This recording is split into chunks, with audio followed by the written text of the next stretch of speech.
Royal media news, बातम्या आणि बरंच काही. बारामतीच्या निकालाआधीच सुनेत्रा पवारांच्या विजयाचे बॅनर झळकले. अजित पवारांच्या निधनानंतर आता बारामती मतदारसंघासाठी पोटनिवडणूक पार पडली आहे. या पोटनिवडणुकीत उपमुख्यमंत्री सुनेत्रा पवार उमेदवार आहे.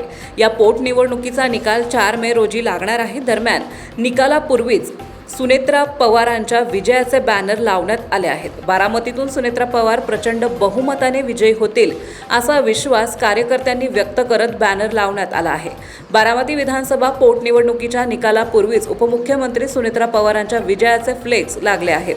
पिंपरी चिंचवडमधील अतिउत्साही कार्यकर्त्यांनी शहरात फ्लेक्स लावलेत. खरं तर बारामतीच्या पोटनिवडणुकीत सुनेत्रा पवारांचा विजय हा निश्चित मानला जातोय. त्यामुळे त्यांच्या समर्थकांकडून आधीच शुभेच्छांचे बॅनर लावायला सुरुवात झाली आहे. सुनेत्राताई अजितदादा पवार यांची आमदारपदी प्रचंड बहुमताने विजयी झाल्याबद्दल हार्दिक अभिनंदन असं या बॅनरवरती लिहिलं आहे. बारामती पोटनिवडणुकीचा निकाल 4 मे रोजी लागणार आहे. महाराष्ट्रातील ताज्या आणि महत्त्वपूर्ण बातम्या पाहण्यासाठी आजच आमच्या रॉयल मीडिया न्यूज चॅनलला सबस्क्राईब करा आणि बेल आयकॉन प्रेस करा.